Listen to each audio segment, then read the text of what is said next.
OpenAI is valued at $300 billion. The company isn't profitable. It isn't publicly traded. It's burning through cash at a rate that would make .com executives blush. Anthropic is seeking $5 billion more in funding, despite products that haven't generated meaningful revenue. In the first half of 2025, 64% of all venture capital in the United States flowed into artificial intelligence startups, a concentration of speculative money that hasn't been seen since investors threw cash at any company with .com in its name. We've watched this movie before. The ending wasn't pretty. The .com bubble inflated between 1995 and 2000, driven by the conviction that the internet would transform everything and that getting in early mattered more than business fundamentals. The NASDAQ surged 400% during that period. Then it crashed 78% by October 2002, erasing every gain and taking 1,500 companies down with it. Venture capitalists and speculators invested without considering whether these businesses could ever turn a profit. Most couldn't. Most didn't survive. The parallels to today's AI frenzy are uncomfortable. Global funding for AI startups rose from $18 billion in 2014 to $119 billion in 2021. By 2023, generative AI alone accounted for nearly 30% of total U.S. tech investment. The four largest venture capital deals in the first quarter of 2025 were all AI-related, totaling $26.6 billion.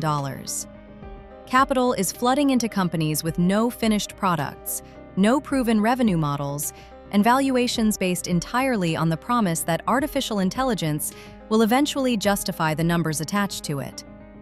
Big tech has responded with an arms race that's burning money at historic rates. Google, Microsoft, and Meta are projecting combined spending of $45 billion on AI infrastructure by 2026, double previous estimates and 13% higher than last year. Alphabet alone announced it will allocate over $85 billion annually to AI projects.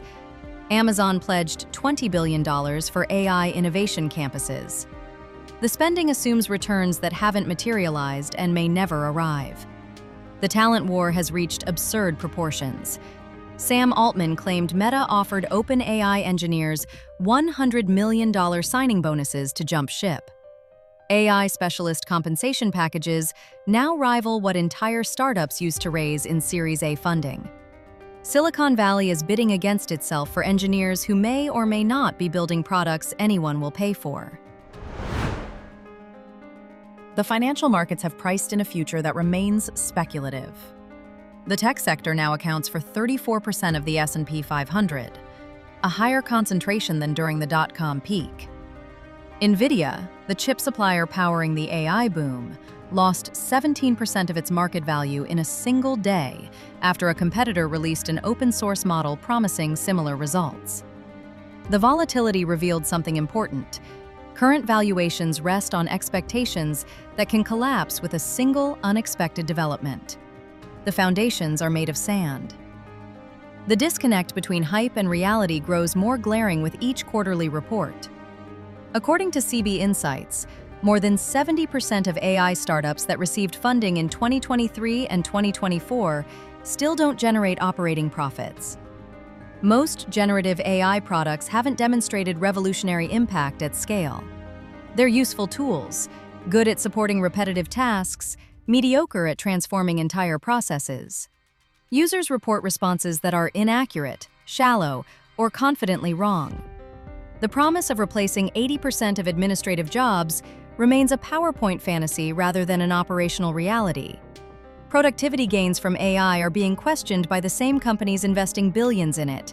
Microsoft and Google are outsourcing more coding to AI systems, but research suggests the tools aren't as helpful as the hype promised.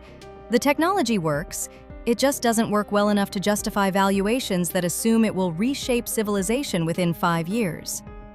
The investment thesis depends on future revenue that exists only in projections. Acquisitions of early-stage AI companies by large corporations increased 40% in 2025, not because these startups proved their worth, but because big tech is terrified of missing the next platform shift. Fear of being left behind is driving capital allocation more than evidence of sustainable returns. That fear-based investing defined the dot-com era too. The risk of contagion extends beyond AI itself. Excitement over artificial intelligence has lifted other speculative assets, including cryptocurrencies, creating correlation patterns that echo the late 1990s. Back then, the NASDAQ crash didn't stay contained. It triggered systemic damage across global markets. Today, institutional portfolios and venture funds are heavily exposed to AI. A negative event in this ecosystem could trigger a similar domino effect, with losses cascading through pension funds, endowments, and retail investors who bought the narrative. Regulatory headwinds are building. The European Union and US authorities are developing frameworks that could impose restrictions on data use, privacy, and copyright. Disney and Universal filed a landmark lawsuit against Midjourney for copyright infringement, the first time major studios have sued an AI company, signaling that the legal battles are just beginning. Every restriction on training data, every requirement for transparency, every successful lawsuit chips away at the growth assumptions embedded in current valuations. Public enthusiasm may have peaked. About 55% of Americans believe AI will be just another technology among many, without decisive impact on their lives. The metaverse hype collapsed. Web3 promises evaporated. Crypto went through boom-bust cycles that destroyed retail wealth. Consumers have learned to be skeptical of tech industry prophecies, and that skepticism could translate into adoption rates that disappoint the projections venture capitalists used to justify their checks. Estimates suggest up to $7 trillion will flow into AI by 2030. The question nobody can answer: what percentage of that investment will generate returns? History suggests most AI companies won't survive the current speculative cycle. Some will be acquired for their talent or technology. Many will simply disappear when the funding stops. A handful will emerge as sustainable leaders, just as Amazon and Google survived the dot-com wreckage, while Pets.com and Webvan became punchlines. The bubble may not burst tomorrow. It may inflate further before reality intervenes. But the pattern is recognizable. Money chasing promises, valuations detached from fundamentals, investors convincing themselves that this time is different. It wasn't different in 2000. The same human psychology that drove the dot-com frenzy is driving the AI frenzy. The technology is new. The behavior is ancient. When the correction comes, and corrections always come, the question will be simple. Were you positioned for the reality, or did you buy the hype?